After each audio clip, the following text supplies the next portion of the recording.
massive wave and stormed into the Lok Sabha with a decisive mandate of 282 seats, the most emphatic in 3 decades.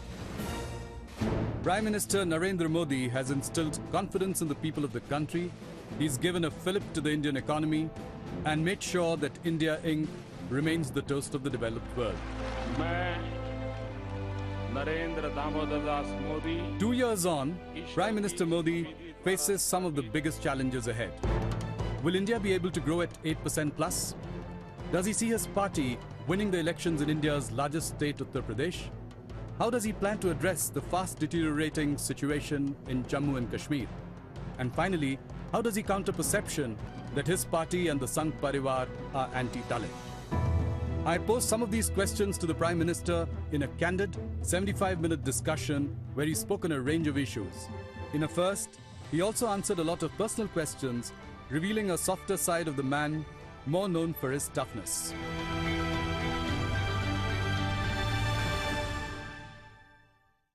प्रधानमंत्री जी, आपको बहुत बहुत धन्यवाद network 18 को ये एक्सक्लूसिव इंटरव्यू देने के लिए।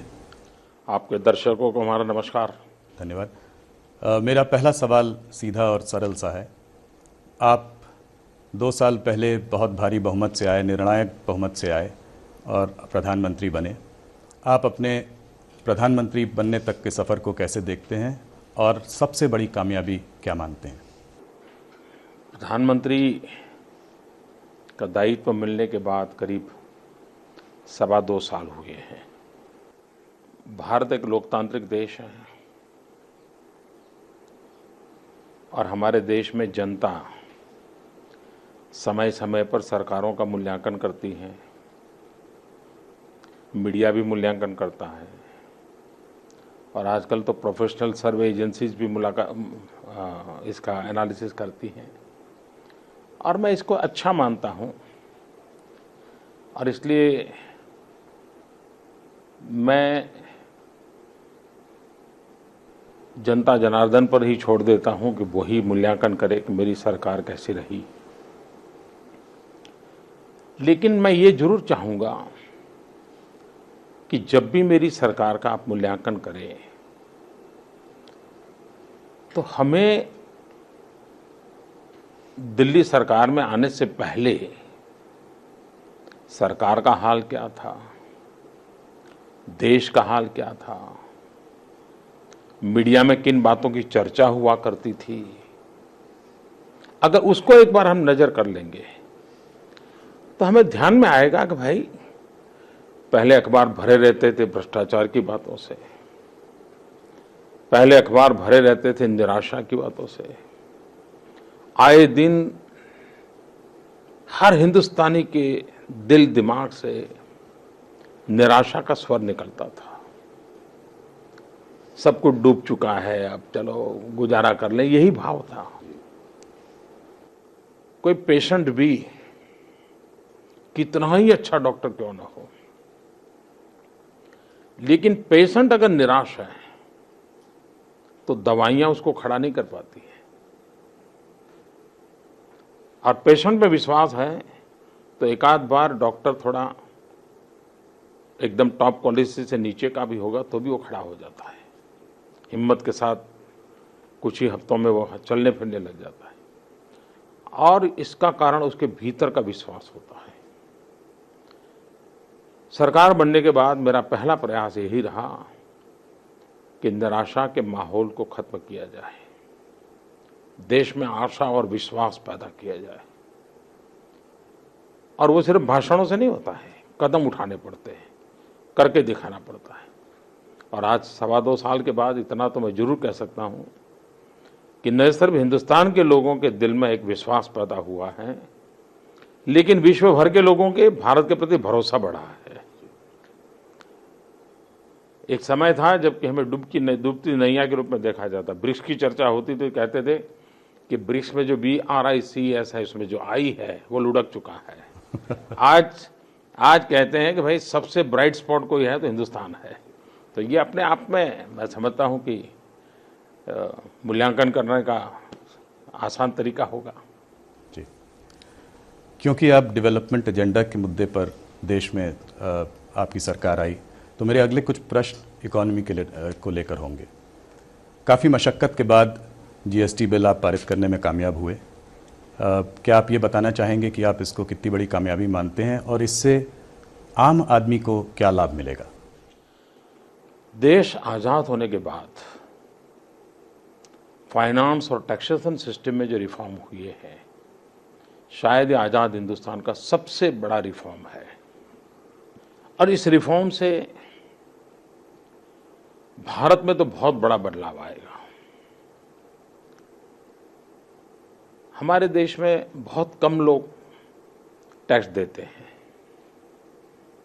कुछ लोग इसलिए देते हैं कि दिल में देशभक्ति पड़ी है कि भाई देश के लिए मुझे कुछ करना चाहिए। कुछ लिए इसलिए देते हैं कि भाई कभी नियम तोड़ना नहीं चाहिए, कानून में रहना चाहिए, इसलिए देते हैं। कुछ लोग इसलिए देते हैं कि भाई बेकार में कहीं पचड़े में पड़ जाएंगे, परेशानी में आ जाएंगे, जान छोटी लाखों पाए दे दो। लेकिन ज़्यादातर इसलिए नहीं देते हैं कि प्रोसेस इतनी कठिन होती हैं और एक बार इस चक्कर में पैर पड़ गया तो पता नहीं कब निकलेंगे, डर रहता है। जीएसटी के बाद इतना सरलीकरण हो जाएगा कि सामान्य व्यक्ति भी देश के लिए कुछ करना चाहता है तो जरूर टैक्स देने के लिए आगे आएगा। इसलिए कोई कठिनाई नहीं होगी, बड़ी सरल प्रोसेस से हो जाएगा। दूसरा, आज भी आप जाओगे तो होटल में खाना खाओगे तो बिल आएगा, बिल के नीचे ये शेष, वो शेष, डिगना शेष, फलाना शेष, और व्हाट्सएप पर लोग भेजते हैं कि ये इतना बिल और इतना शेष, ये सब निकल जाएगा। ये सामान्य मानवी को तो एकदम सरल हो जाएगा। दूसरा, हम देखते हैं कि ऑक्ट्रॉय के स्थान पर या स्टेट टू स्टेट जो चेक पोस्ट है वहाँ देखें, मीलों तक हमारी व्हीकल्स की लाइनें खड़ी हैं। और जब कोई व्हीकल खड़े रहते हैं तो देश की इकोनॉमी को बहुत नुकसान करते हैं। अब इसके कारण वो सीमलेस हो जाएगा, सारा एक दूसरे राज्यों से माल जाना आना सरल हो जाएगा और टैक्सेशन सिस्टम के तरीके भी सरल हो जाएंगे। और इसके कारण सामान्य मानवी को कठिनाइयां तो दूर होगी और देश का रेवेन्यू भी विकास के लिए काम आने में सुविधा बढ़ जाएगी। आज कभी कभी केंद्र और राज्यों के बीच में अविश्वास होता है, इसके बाद वो अविश्वास का माहौल भी खत्म हो जाएगा, क्योंकि एक ही प्रकार की टैक्सेशन सिस्टम होगी, हर एक को पता होगा क्या हो रहा है, तो एक ट्रांसपेरेंसी आ जाएगी और जो फेडरल स्ट्रक्चर को भी ताकत देगी। सत्ता में आने के बाद आपकी सबसे बड़ी चुनौती इकोनॉमी थी। आपके लिए सिर्फ यही जरूरी नहीं था कि आप इकोनॉमी को वापस पटरी पर लाएं, पर उसको एक तेज़ गति से आगे भी बढ़ाएं। आप कैसे असेस करते हैं सिचुएशन को? क्या कामयाबी आपने हासिल करी इसमें? आपकी बात सही है कि एक प्रकार का नेगेटिव माहौल था और उसका इको इफेक्ट भी बहुत ज्यादा था। देश के व्यापारी, उद्योगकार सब एक पैर बाहर रख चुके थे। सरकार में एक प्रकार के पैरालिसिस की अवस्था थी। तो एक तरफ तो ये माहौल था, दूसरी तरफ जब हम आए तो लगातार 2 साल हमें अकाल फेस करना पड़ा, वाटर स्कैर्सिटी। तीसरी प्रॉब्लम आई, दुनिया में मंदी का दौर एकदम से उभर करके आ गया। तो एक के बाद एक आने के बाद भी चैलेंजेस आती रही। सिर्फ पहले चैलेंजेस थे ऐसा नहीं, आने के बाद भी चैलेंजेस आती रही। लेकिन इरादा नेक था, नीतियां स्पष्ट थी, नीयत साफ थी, निर्णय करने का हौसला था, क्योंकि कोई वेस्टेड इंटरेस्ट नहीं था। इसका परिणाम ये आया कि सकारात्मक वातावरण बहुत तेजी से बढ़ने लगा। आज आज़ादी के बाद सबसे ज़्यादा फॉरेन डायरेक्ट इन्वेस्टमेंट इसी कालखंड में आया।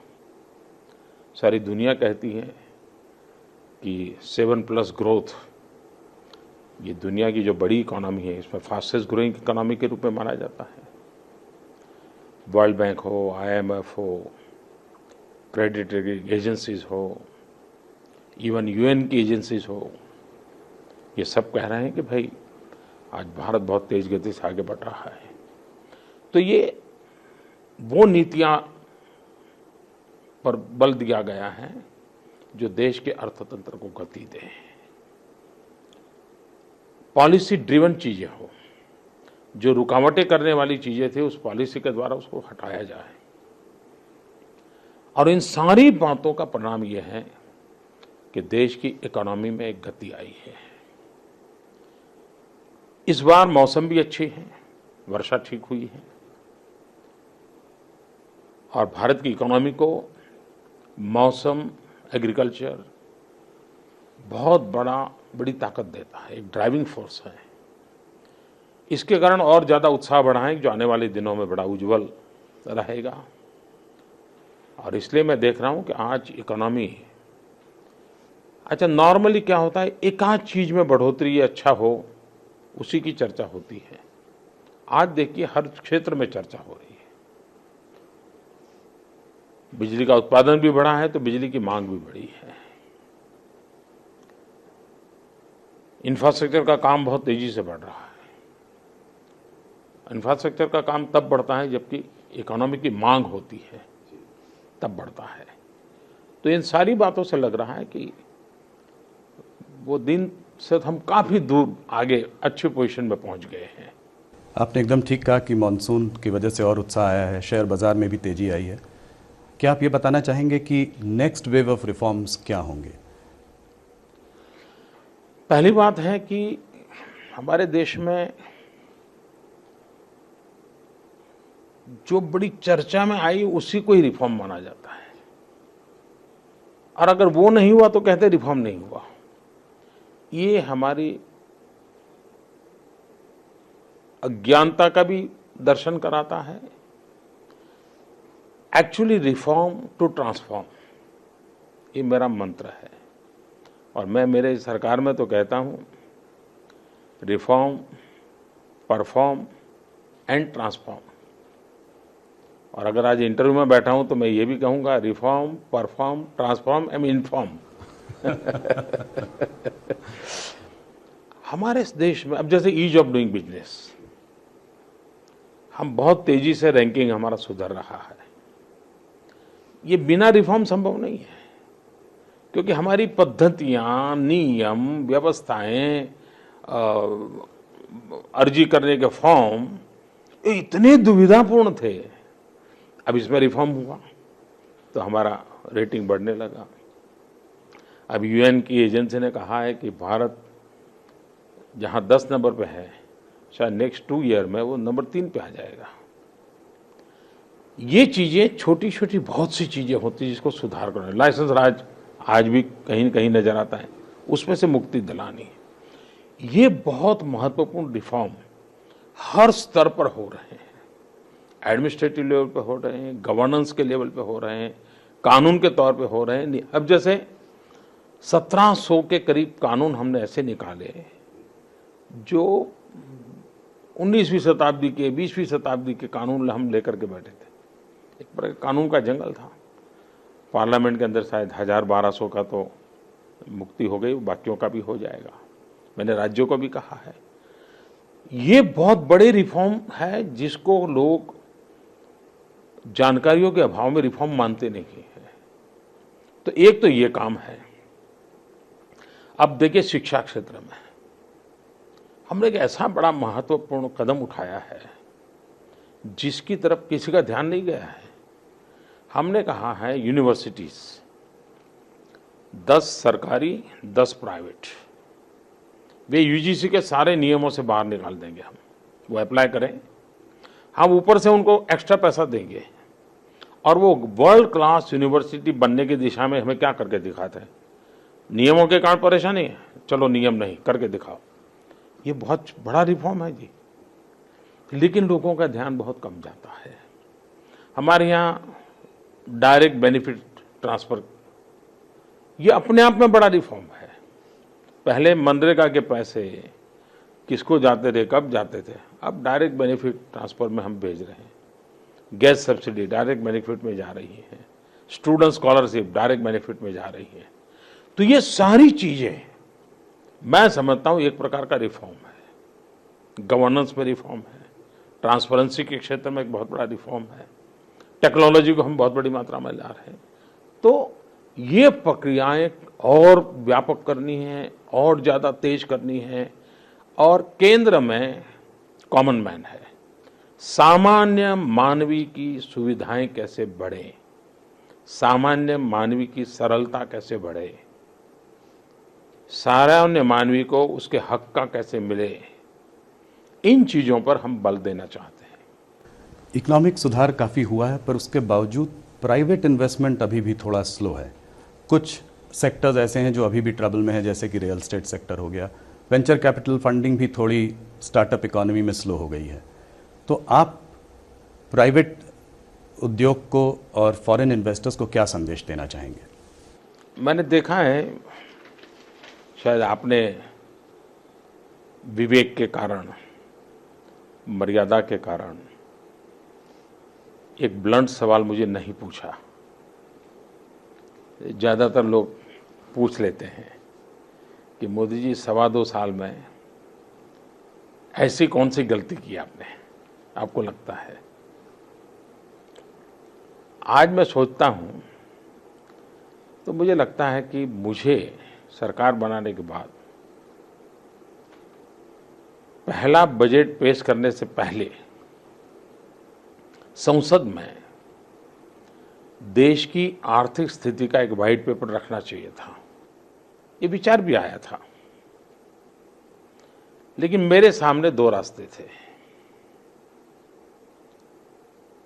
राजनीति मुझे कहती थी कि मुझे सारा कच्चा चिट्ठा खोल देना चाहिए, राष्ट्रनीति मुझे कहती थी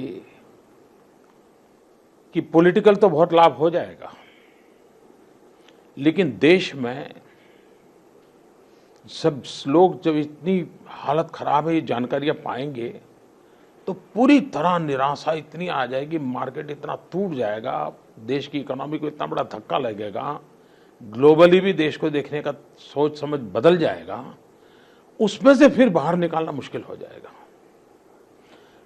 तो राजनीतिक नुकसान झेल करके भी राष्ट्र के हित में अभी चुप रहना अच्छा है। और उस समय मैंने बैंकों के एनपीए की हाल क्या था, बजट में किस प्रकार से आंकड़े इधर उधर किए गए थे, आर्थिक स्थिति के, ये सारी चीजें मैंने देश के सामने नहीं रखी। हमें नुकसान हुआ, हमारी आलोचना भी हुई, और आज जो कुछ भी वो पाप मैं झेल आगे ढो रहा हूं वो ऐसा लग रहा है जैसे मेरे कारण है, वो भी मुझे गालियां खानी पड़ रही हैं। लेकिन शायद राजनीतिक नुकसान झेल करके भी राष्ट्रनीति के मार्ग पर जाना मैंने तय किया, और उसका परिणाम यह है कि मैं चीजों को ठीक कर पा रहा हूं, कमियां देखते हुए भी अच्छा करने का प्रयास करता हूं। इन सारी चीजों का इम्पैक्ट ये प्राइवेट इन्वेस्टमेंट पर नजर आता है।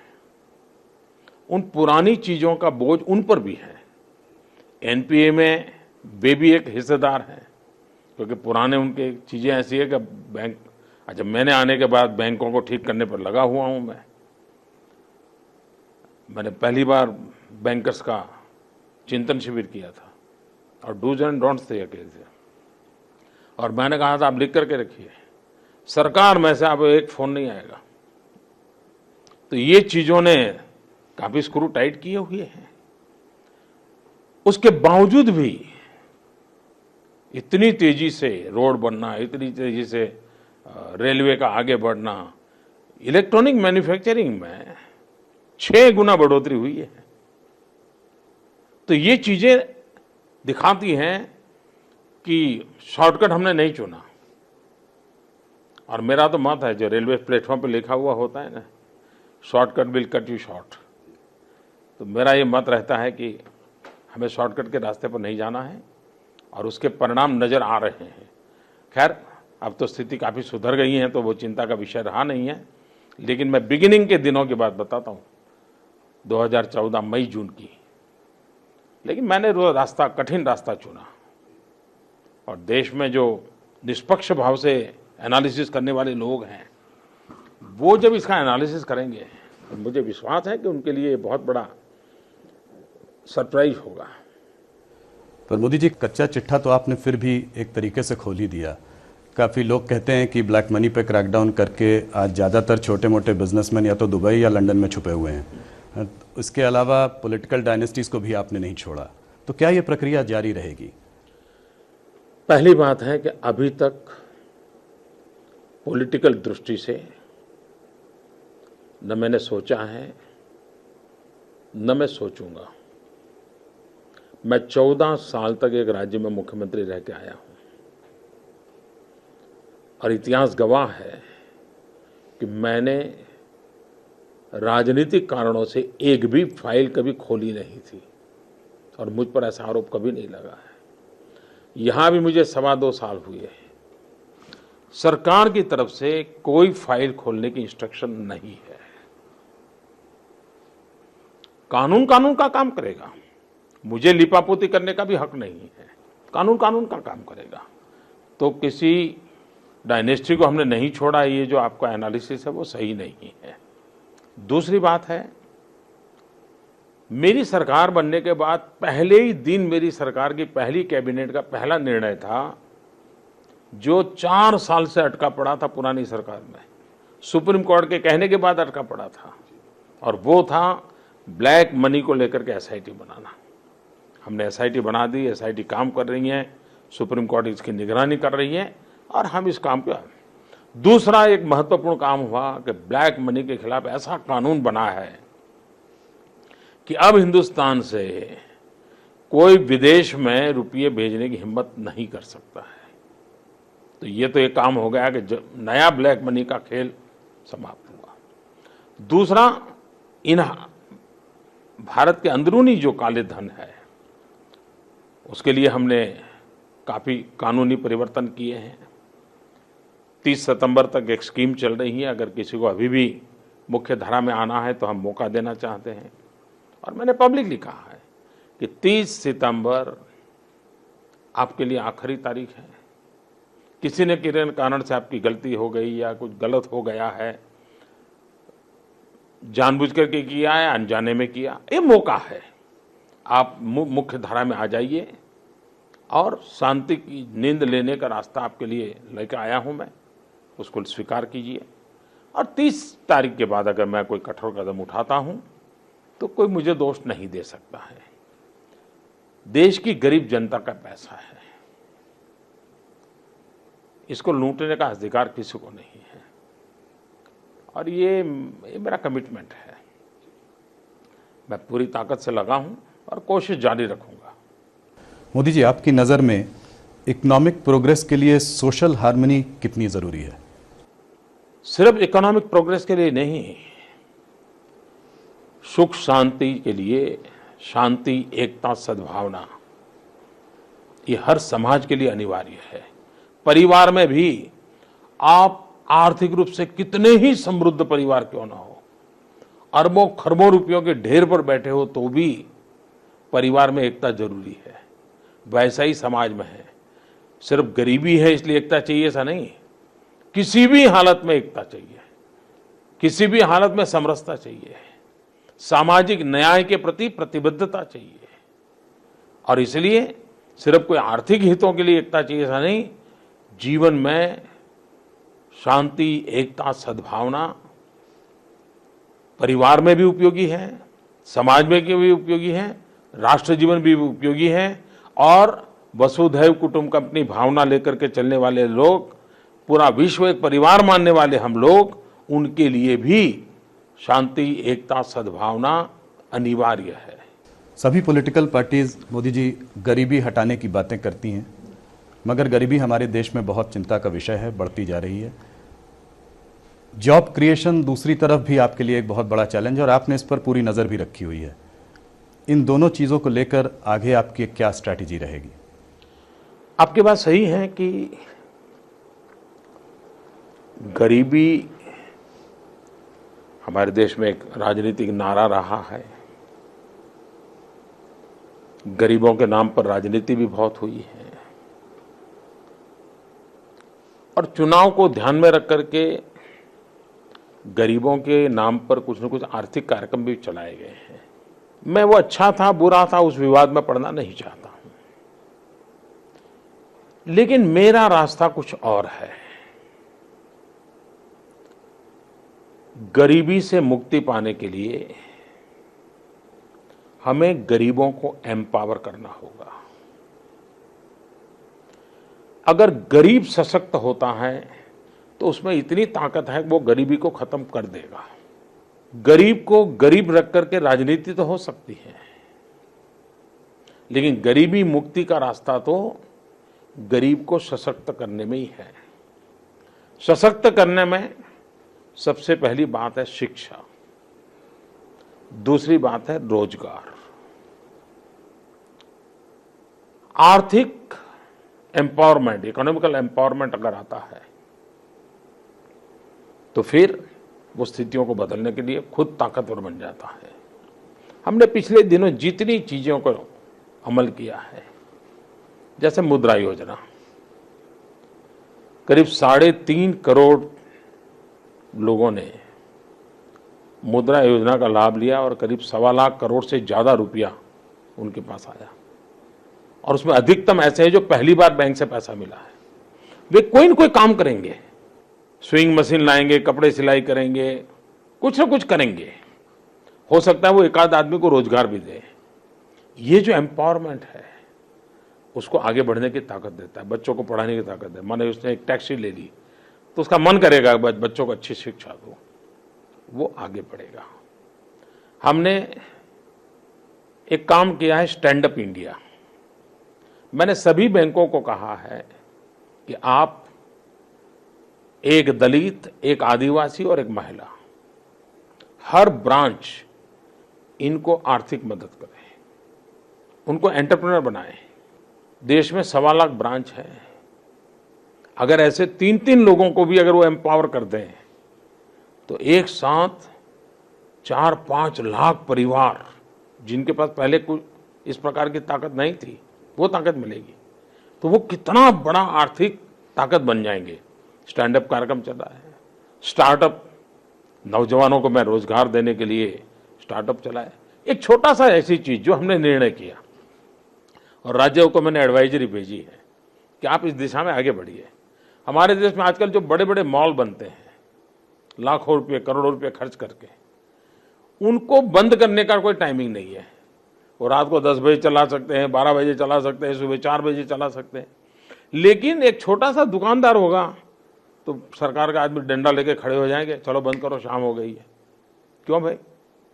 हमने कह दिया ये छोटे व्यापारी लोग हैं जो छोटा कारोबार चलाते हैं, उनको 365 दिन चलाने की छूट है, 24/7 चलाने की छूट है, ताकि वो अपना कारोबार चला सके और एक आध आदमी को रोजगार भी दे सके। और हमारे देश में सबसे ज्यादा इकोनॉमी को ड्राइव करने के लिए ये लोग हैं। इन सबको बल देने का प्रयास चला। हमने स्किल डेवलपमेंट पे बहुत बड़ा बल दिया है। स्किल डेवलपमेंट आज के समय की मांग है।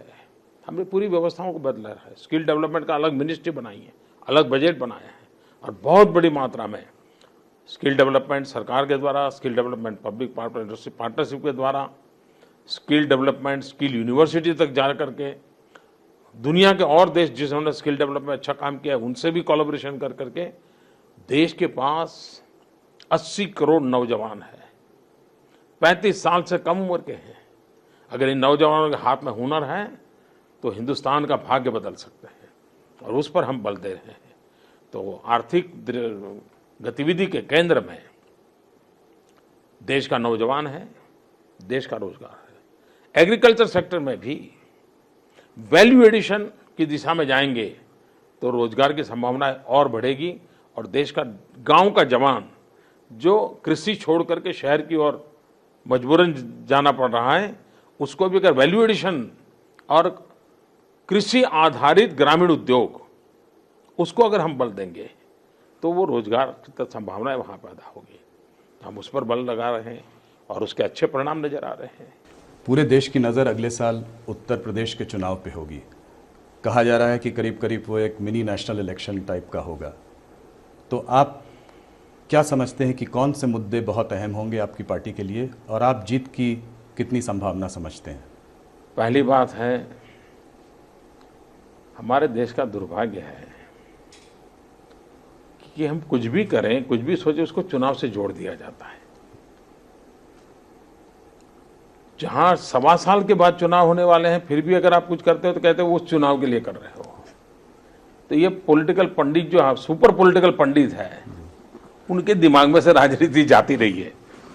प्रत्यक्ष 24 घंटे राजनीति करने वालों से ज्यादा एयर कंडीशन कमरे में बैठे हुए सुपर पॉलिटिशियनों की राजनीति ज्यादा तेज चलती है। हमारे देश में दुर्भाग्य से लगातार चुनाव चलते रहते हैं, कभी यहां तो कभी वहां, चुनाव चुनाव चुनाव चलते रहते हैं। और उसके कारण हर निर्णय को चुनाव के तराजू से तोला जाता है, हर बात को, हर विचार को चुनाव के तराजू से तोला जाता है।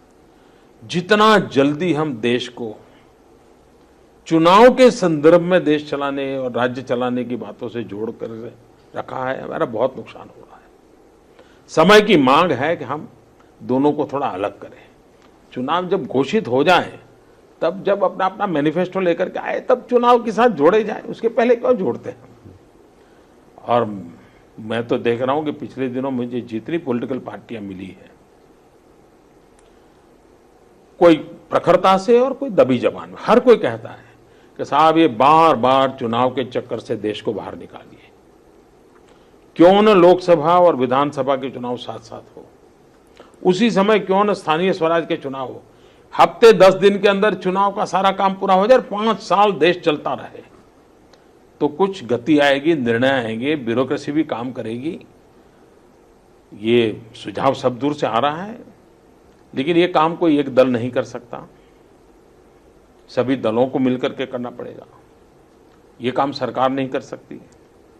इलेक्शन कमीशन के नेतृत्व में सभी राजनीतिक दल जब सोचेंगे तब होगा। मेरे विचार कुछ भी हो सकते हैं, लेकिन उससे मैं कुछ कर नहीं सकता हूं, क्योंकि ये विषय लोकतांत्रिक पद्धति से ही होगा। लेकिन मैं आशा जरूर करूंगा कभी न कभी इसकी व्यापक चर्चा हो, बहस हो, क्या अच्छा क्या बुरा, इसमें से अच्छा है तो क्या लेना, बुरा है तो क्या निकालना, ये व्यापक चर्चा का समय आ गया है। जहां तक चुनाव का सवाल है, चुनाव तो आते रहते हैं। आने वाले दिनों में 5 राज्यों के चुनाव होने वाले हैं। उत्तर प्रदेश उसमें एक राज्य है। जहां तक भारतीय जनता पार्टी का सवाल है, वो विकास के मुद्दे पर ही चुनाव लड़ती है, विकास के मुद्दे पर ही लड़ेगी। देश के किसान का भला हो, देश के गांव का भला हो, देश के नौजवानों को रोजगार के अवसर मिले, देश में शांति, एकता, भाईचारा बना रहे, सामाजिक न्याय के प्रति हमारी जो प्रतिबद्धता है वो उजागर हो, एक के बाद एक कदम उठाएं। तो इन सारी बातों को लेकर के देश को आगे बढ़ाना होगा। क्या आपको इस बात की चिंता रहती है कि वहां पोलराइजेशन का एक माहौल बन सकता है? हमारे देश में जातिवाद के जहर ने और संप्रदाय की वोट बैंक ने बहुत नुकसान किया है। लोकतंत्र को मजबूत होने में अगर सबसे बड़ी कोई रुकावट है तो वोट बैंक की राजनीति है। पिछले लोकसभा के चुनाव में वोट बैंक की राजनीति का माहौल नहीं था, विकास की राजनीति का माहौल था। समाज के हर तबके ने मिलकर के 30 साल के बाद देश में पूर्ण बहुमत वाली सरकार बनाई। तो समाज का एक बहुत बड़ा तबका अब उस ओर मुड़ चुका है। हो सकता है आने वाले दिनों में उत्तर प्रदेश भी, उत्तर प्रदेश की भलाई के लिए, उत्तर प्रदेश के लोगों की भलाई के लिए विकास को केंद्र में रख करके वोट देने की दिशा में आगे आएगी, ऐसी हम आशा करते हैं। प्रधानमंत्री जी, एक और बहुत बड़ा जो मुद्दा है वो है जम्मू कश्मीर का मुद्दा। आज जम्मू कश्मीर झुलस रहा है, आपकी पार्टी भी वहाँ सरकार में शामिल है और स्थिति काफ़ी बिगड़ती जा रही है। आपकी नज़र में वहाँ की समस्या हल करने का क्या उपाय है? एक तो हम जम्मू कश्मीर की जब बात करते हैं तब जम्मू भी है, लद्दाख भी है, बेली भी है, ये एक पूरा चित्र हमने लेना चाहिए। देश आजाद हुआ, भारत का विभाजन हुआ, उसी दिन से इस समस्या के बीज बोए गए हैं। हर सरकारों को इस समस्या के साथ जूझना पड़ा है। तो समस्या नहीं है, समस्या नई नहीं है, समस्या बहुत पुरानी है। मुझे विश्वास है कि कश्मीर के नौजवान गुमराह नहीं होंगे। हम सब शांति, एकता, सद्भावना के साथ मिलजुल करके चलेंगे तो जो कश्मीर सच्चे अर्थ में हमने जन्नत के रूप में अनुभव किया है, वो जन्नत हम सब के लिए सच्चे अर्थ में जन्नत बनी रहेगी। समस्याओं के समाधान भी होंगे। और इसलिए मैं हमेशा कहता हूं, कश्मीर को विकास भी चाहिए, कश्मीर की जनता को विश्वास भी चाहिए। और 125 करोड़ देशवासी कश्मीर घाटी के नागरिकों को विकास देने के लिए भी प्रतिबद्ध हैं और विश्वास देने में कभी भारत ने कमी नहीं बरती है। वो विश्वास आज भी है, वो विश्वास आगे भी बढ़ेगा। तो विकास और विश्वास के मार्ग पर हमें आगे बढ़ना है और हम सफलता पाएंगे। माना जाता है कि आपके शासनकाल में हाई लेवल करप्शन काफ़ी कम हो गया है, मगर लो लेवल पे करप्शन अभी भी काफ़ी प्रबल है। इसके लिए आपकी कुछ रणनीति रहेगी? मैं आपका आभारी हूं कि आपने इस बात को स्वीकार किया कि हाई लेवल पे करप्शन नहीं है। अगर गौमुख में गंगा साफ है तो फिर नीचे भी धीरे धीरे गंगा साफ होती जाएगी। आपने देखा होगा बहुत सारे ऐसे निर्णय किए गए हैं जिसने करप्शन की संभावनाओं को ही नाकाम कर दिया है। जैसे हमने गैस सब्सिडी को डायरेक्ट बेनिफिट ट्रांसफर स्कीम में डाल दिया और उसके कारण जो गोस्ट क्लाइंट थे, जो गलत सब्सिडियां इस्तेमाल करते थे, वो बंद हो गया।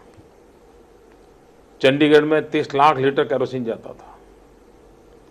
हमने टेक्नोलॉजी का उपयोग किया, जिसके घर में गैस कनेक्शन है, जिसके घर में बिजली है, उसको केरोसिन की जरूरत नहीं, और जिसको गैस कनेक्शन नहीं था उनको दे दिया। चंडीगढ़ को हमने केरोसिन फ्री कर दिया। तो 30 लाख लीटर केरोसिन जो कि काली बाजारी में बेचने का कारण था, बंद हो गया।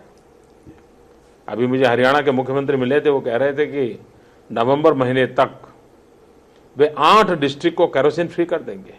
इसका मतलब ये हुआ कि करप्शन जाने के रास्ते होगा। यूरिया, आपको मालूम है कि हमारे देश का किसान हर वर्ष यूरिया के लिए तड़पता था, ब्लैक मार्केट में लेना पड़ता था और काले बाजार करने वालों का बड़ा ठेका था।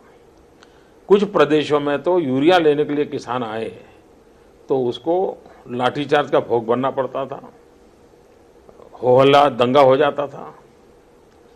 आपने देखा होगा इन दिनों यूरिया की कमी की कोई खबर आती नहीं है, कहीं किसानों की कतार नजर नहीं आ रही है, कहीं लाठीचार्ज नहीं हो रहा है और यूरिया का ब्लैक मार्केटिंग भी नहीं हो रहा है। क्यों नहीं हो रहा है?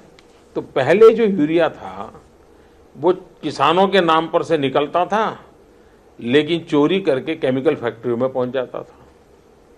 केमिकल फैक्ट्रियों वालों को ये रॉ मटेरियल के रूप में उपयोग आता था, उसके वो प्रोसेस करके प्रोडक्ट निकालते थे, तो उनको सस्ते में यूरिया मिल जाता था। बिल तो किसानों के नाम के फटता था और मलाई केमिकल इंडस्ट्री वाले खाते थे, बिचौलिए खाते थे। हमने यूरिया का नीम कोटिंग कर दिया और नीम कोटिंग करने का परिणाम यह आया कि आज 1 ग्राम यूरिया भी केमिकल फैक्ट्री के रॉ मटेरियल के लिए काम नहीं आ सकता है। इसके कारण जितना यूरिया पैदा होता है 100% वो खेत में ही काम आता है। दूसरा, हमने 20 लाख टन यूरिया उत्पादन बढ़ा दिया। विदेशों से आता है यूरिया, उसका भी हमने नीम कोटिंग कर दिया। इतना ही नहीं, गुजरात में जीएनएफसी ने तो नीम कोटिंग करते समय आदिवासियों को नीम के फली इकट्ठी करने के लिए काम में लगाया, तो उनको रोजगार मिला और अब वो नीम का तेल भी निकालने लगे। और मैंने सुना है शायद 10-12 करोड़ रुपए का मुनाफा उन्होंने नीम के तेल में से भी पाया। तो एक विन विन सिचुएशन वाली चीज जिसको हमने लागू की, तो करप्शन भी गया, कठिनाइयां भी गई। तो एक प्रकार से नीचे के करप्शन में भी अगर हम टेक्नोलॉजी का उपयोग करेंगे, नीति आधारित कामों को करेंगे, अकाउंटेबिलिटी पर बल देंगे, तो जो ऊपर जो आपको अच्छा लग रहा है वो नीचे भी अच्छा लगने लग जाएगा। मोदी जी, मीडिया सर्कल्स में ये चर्चा है कि अगर आपकी टीआरपी रेटिंग्स या व्यूअरशिप रेटिंग्स डाउन है तो सीधे मोदी जी की रैली में चले जाओ, रेटिंग्स बढ़ जाएंगी। फिर भी आपका मीडिया के संग रिश्ता कुछ बिटर स्वीट सा रहा है, कभी हाँ ज़्यादातर ना। इंडियन मीडिया के बारे में आपकी क्या राय है? पहली बात है कि मैं आज जो कुछ भी हूं उसमें मीडिया का बहुत बड़ा कंट्रीब्यूशन है और इसलिए मेरे विषय में जो छवि है वो सही नहीं है। मेरे लिए ये शिकायत हो सकती है कि मोदी जी चलते फिरते बाइट नहीं देते हैं, मोदी जी विवादास्पद मसाला नहीं देते हैं, इंटरव्यू भी बड़ी कठिनाई से। तो ये शिकायत तो बहुत स्वाभाविक है। मैं ज़्यादातर काम में लगा रहता हूं और आदत रहे कि चलो भाई काम ही बोलेगा, तो ये शिकायत में उनका हक भी है। दूसरा, मैं बहुत सालों तक संगठन का काम किया, तो मीडिया जगत से मेरी बहुत दोस्ती रही। शायद आज जो मीडिया में जितने नाम दिखते हैं आपको, उसमें कोई ऐसा नहीं होगा जिसके साथ बैठ के मैंने गप्पे ना मारे हो, चाय न पी हो, हंसी मजाक न की हो। तो मैं उन्हीं के बीच में से पला बढ़ करके निकला हूं, तो मैं कोई उनके और मेरे बीच में कोई मार्जिन नहीं है जी। ज्यादातर मीडिया ने जो प्रधानमंत्री देखे हैं वो बहुत बड़े व्यक्ति प्रधानमंत्री बनते देखा है। मेरा केस ऐसा है कि मैं मीडिया को दोस्ताना तरीके में से निकला हुआ एक प्रधानमंत्री हूँ, और शायद इतने सारे मीडिया को नाम से बुलाने वाला भी शायद मैं पहला प्रधानमंत्री रहा हूँ। तो उनकी अपेक्षाएं बहुत स्वाभाविक है। मीडिया अपना काम करता है, वो करता रहे, और मेरा स्पष्ट मत है कि सरकार के कामकाज का कठोर से कठोर एनालिसिस होना चाहिए, क्रिटिसिज्म होना चाहिए, वरना लोकतंत्र चल ही नहीं सकता है। लेकिन दुर्भाग्य ये है कि आज मीडिया को इतनी आपाधापी है, टीआरपी के लिए उसको इतना दौड़ना पड़ता है कि उसके पास रिसर्च करने का टाइम बहुत कम बचा है, और रिसर्च किए बिना क्रिटिसिज्म संभव नहीं है। क्रिटिसिज्म करने के लिए आपको 10 मिनट भी क्रिटिसिज्म करना है तो 10 घंटे रिसर्च करना पड़ता है। अब वो आज मीडिया के पास समय ही नहीं बचा है, वो भी दौड़ते हैं कैमरा ले करके, और क्रिटिसिज्म न होने के कारण आरोपों की तरफ चले जाते हैं सब लोग, तू मैं की तरफ चले जाते हैं, और उसके लोकतंत्र का भी नुकसान होता है। और सरकारों में सुधरना चाहिए जो एक डर पैदा होना चाहिए, वो डर भी निकल जाता है। तो ये डर अगर सरकारों में से निकल जाएगा तो देश का नुकसान बहुत होगा। इसलिए मैं तो चाहता हूं कि मीडिया बहुत ही क्रिटिकल हो, मीडिया तथ्यों के आधार पर क्रिटिसिज्म करे, इससे देश का भला होगा। तो मैं तो उस पक्ष का व्यक्ति हूं, और इसलिए ये ठीक है कि मीडिया की कुछ मजबूरियां हैं, अब उनको भी इस कंपटीशन में टिके रहना है, और ज़्यादातर मीडिया हाउस घाटे में चल रहे हैं। तो उनकी चिंता तो बहुत स्वाभाविक है। और कुछ काम में आऊं ना आऊं, अगर इस काम में भी मीडिया के लिए मैं आता हूं तो चलो भाई, मेरे लिए संतोष की बात है। और आपने तो कहा कि रैली में आने से उनका टीआरपी बढ़ जाता है। मैंने देखा है कि शायद मुझको गाली देने वालों को मैदान में ला करके टीआरपी आजकल बढ़ाने का बड़ा प्रयास हो रहा है। तो रैली से ज्यादा गाली काम आती है। मीडिया की तरह ही जुडिशरी के साथ भी आपके रिश्ते में कुछ खींचातानी, कुछ तनावपूर्ण रिश्ता रहा है। ऐसा क्यों है और इसका क्या हल है? ये बिल्कुल ही गलत सोच है। ये सरकार ऐसी है कि जिसको नियमों से चलना है, कानून से चलना है, संविधान के तहत चलना है, उसको किसी भी संवैधानिक इंस्टीट्यूशन के साथ संघर्ष की संभावना नहीं है, तनाव की संभावना नहीं है। और ये जो बाहर जो परसेप्शन बना है वो सही नहीं है। संविधान की मर्यादा में जुडिशरी के साथ जितना नाता रहना चाहिए उतना रहता है, जितना ऊष्मापूर्ण वातावरण नाता रहना चाहिए उतना ऊष्मापूर्ण रहता है। और सरकार की तरफ से जितनी मर्यादाओं का पालन करना चाहिए उन सारी मर्यादाओं का पालन करने का मेरा भरपूर प्रयास रहता है। आपने हमें बहुत समय दिया। थोड़े कुछ पर्सनल क्वेश्चंस पूछना चाहूँगा। हमारे दर्शक जानना चाहेंगे कि असली मोदी का रूप क्या है, तो मैंने सोचा कि कुछ पर्सनल सवाल आपसे, थोड़ा सा समय। और आप जब देश में आए, हम लोगों को एक स्ट्रांग लीडर मिला, एक डिसाइसिव लीडर मिला, लोगों ने आप में लौह पुरुष देखा, तरह तरह की चीज़ें देखी। दूसरी तरफ कुछ 2 सालों में हमने ये भी देखा कि आप बहुत बार भावुक भी हो गए, कुछ 2-4 बार तो रोने, 2-3 बार रोने भी लगे। तो दर्शक ये जानना चाहेंगे कि नरेंद्र मोदी का असली रूप क्या है, या कितने अनेक रूप हैं? अगर आप किसी फौजी को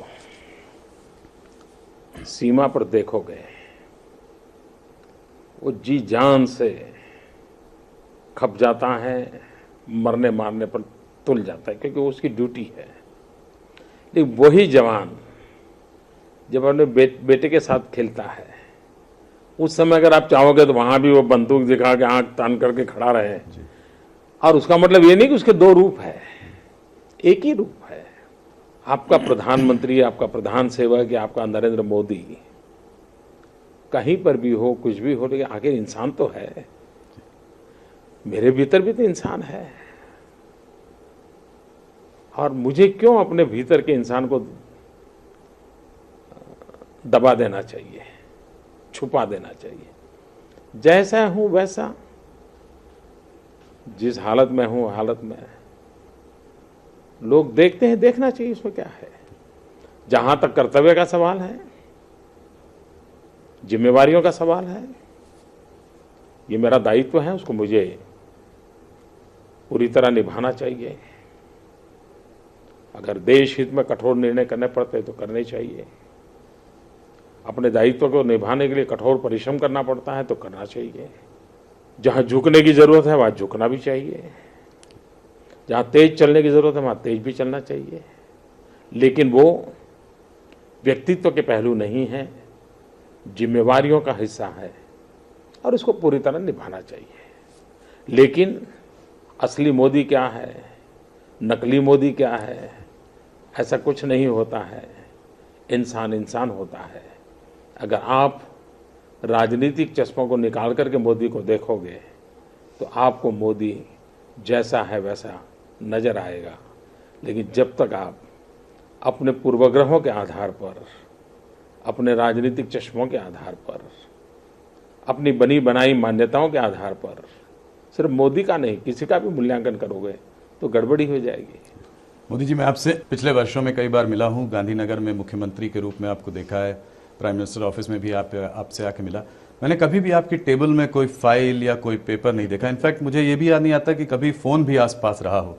जब भी हम लोगों की वार्तालाप हुआ है तो उसमें बीच में किसी ने कोई दखल अंदाजी भी नहीं की है। एकदम अलग काम करने का तरीका, एकदम सीईओ के काम करने का तरीका है। कुछ लोग कहते हैं कि आप सुनते ज़्यादा हैं और बोलते कम हैं, तो आपकी वर्किंग स्टाइल क्या है? आपने काफ़ी सही ऑब्जर्वेशंस किए हैं। और मैं आपका आभारी हूँ, क्योंकि मेरी छवि ये बनाई गई है कि मैं किसी को सुनता नहीं हूँ। छवि ये बनाई गई है कि मैं दुनिया को डांटता हूँ। आपकी बात सही है। देखिए, मेरा जो विकास हुआ है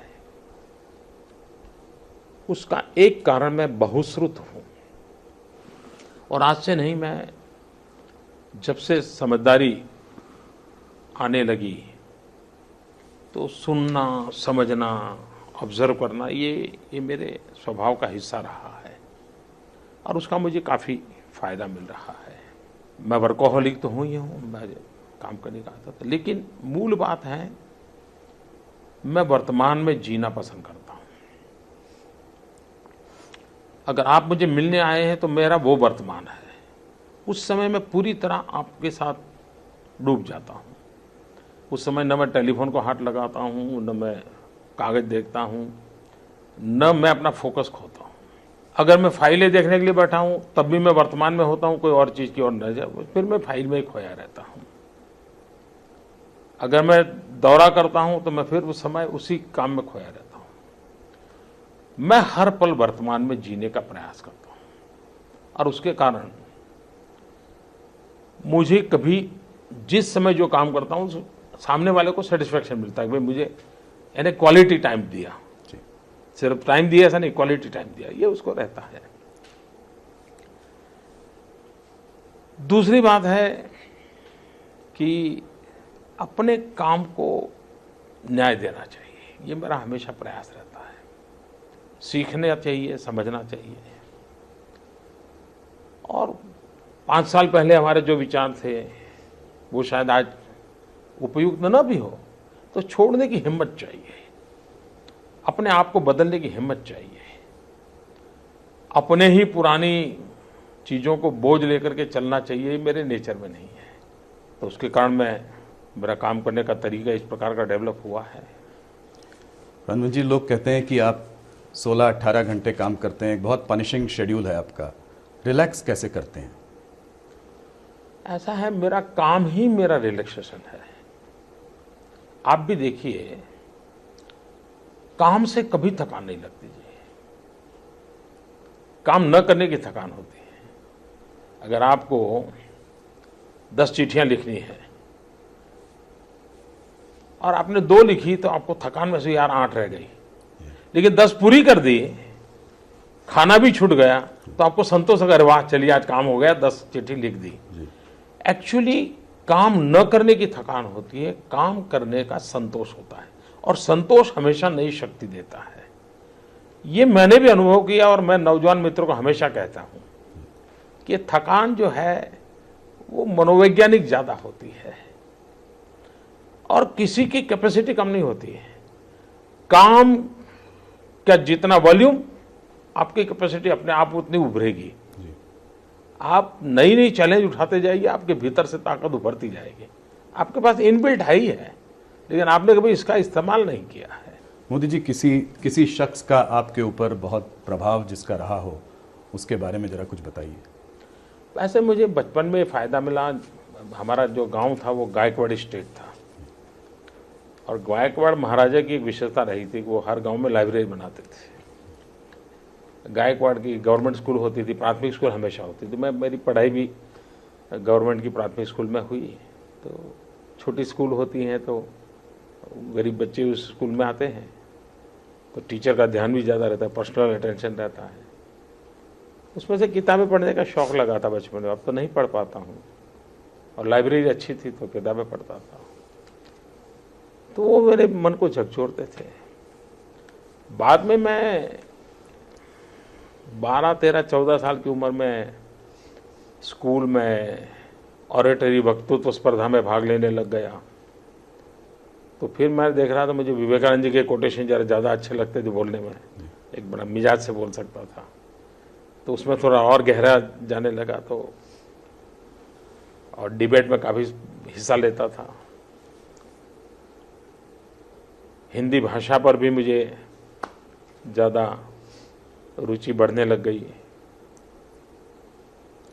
तो एक प्रकार से कह सकता हूं कि विवेकानंद जी का विचारों का प्रभाव काफ़ी रहा मुझ पर, अभी भी शायद वो रहता होगा।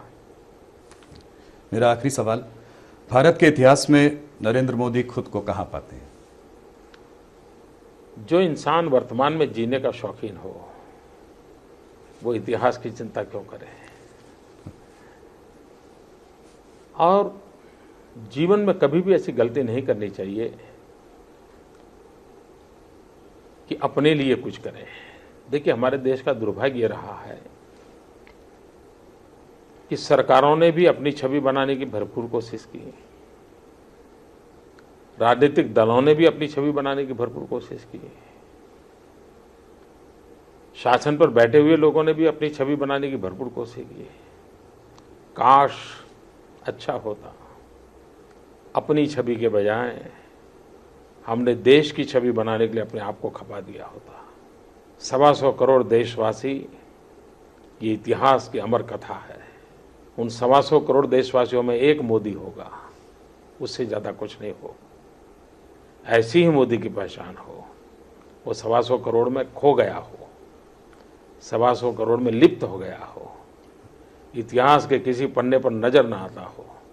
अगर ऐसी ज़िंदगी जी करके जाऊं, अपने आप को पूरी तरह खपा दूं, आहूत कर दूं, तो उससे बड़ा जीवन का आनंद क्या होगा? यही खुशी होगी। मोदी जी, आपका बहुत बहुत धन्यवाद। आपने हमारे बहुत सारे सवालों का जवाब दिया, बहुत समय दिया। आपको पता ही है, ये मेरा पहला in front of camera interview है। 20 साल से मैं पत्रकार हूँ, पर पहली बार टीवी में इंटरव्यू लेने की हिम्मत की। And it is indeed my privilege and an honour that I interviewed you as the prime minister of the country. Thank you for doing this and we wish you all the very best. आप तो आर्थिक जगत के रहे हैं, आपका चिंतन मनन आर्थिक क्षेत्र का रहा है, फिर भी आपने आज राजनीति का भी काम कर लिया। लेकिन मुझे अच्छा लगा, आपका कॉन्फिडेंस लेकर के मुझे अच्छा लगा। पहला इंटरव्यू इतने कॉन्फिडेंस के साथ कोई कर ले, ये अपने आप में बहुत बड़ी बात, और वो भी कैमरा के सामने कर ले, बहुत बड़ी बात है। मैं आपको सचमुच में बधाई देता हूँ, और आगे भी इसको करते रहिए। आपके पास आप इंटरव्यू देते भी रहिएगा। सिर्फ मेरी मत कीजिए, औरों का कीजिए, औरों का कीजिए। कहिए है, देश में बहुत लोग हैं, राजनेताओं से ज़्यादा बहुत लोग हैं जिसका हमने इंटरव्यू करना चाहिए। मैं जो कभी कभी जब चुनाव के समय खास पत्रकार आते हैं, आपका शेड्यूल क्या जी, तो सुबह बेडरूम से निकलते ही वो कैमरा लगा देते हैं जी, क्या नाश्ता किया, क्या किया, वो काफ़ी कहते हैं। कभी कभी मुझे लगता है कि आप जैसे चैनल, ये जो स्पोर्ट्समैन होते हैं, उनकी दिनचर्या देखे साहब। सामान्य मानवी को मालूम नहीं है कि हमारे खिलाड़ी कितना परिश्रम करते हैं, वो नींद पर कितना कंट्रोल करते हैं, खाने पर कितने बंधन स्वीकार करने पड़ते हैं उनको, कैसी कठोर तपस्या करते हैं। 10-10, 12-12 साल करते हैं तब एक खिलाड़ी तैयार होता है। लेकिन लोगों को मालूम ही नहीं है। कभी आप ये राजनेताओं के पीछे समय खराब करते हो, कभी इन खिलाड़ियों की तरफ देखिए साहब, कैसी तपस्या करके वो आगे आते हैं। वो हार जाए तो भी उसकी तपस्या कम नहीं होती। ये देश के नौजवानों को दिखाना चाहिए। इसलिए अगर आपका इंटरव्यू लेने का शौक है तो मैं तो सबसे पहले कहूँगा कि आपकी चैनल, ये जो रियो में गए थे, उसमें से 30 लोगों को पसंद करें और उनका पूरा जीवन दिनचर्या देश को दिखाएं। देश में खिलाड़ियों के प्रति एक देखने का तरीका बदल जाएगा। हमारा चैनल CNN न्यूज़ 18 स्पोर्ट्स पे काफ़ी बल देता है, पर ये आपका बहुत अच्छा आइडिया है और इसको हम आगे जरूर बढ़ाएंगे। सचमुच में इससे फायदा होगा, देश को पता चले सर, राजनेताओं के सिवाय भी देश में बहुत हस्तियां हैं, बहुत ताकत पड़ी हुई है। जितना हम और शक्ति और ताकत देंगे, आपका TRP भी बढ़ेगा। Thank you prime minister. मैं बहुत बहुत धन्यवाद, आपके दर्शकों का भी बहुत बहुत धन्यवाद। Thank you.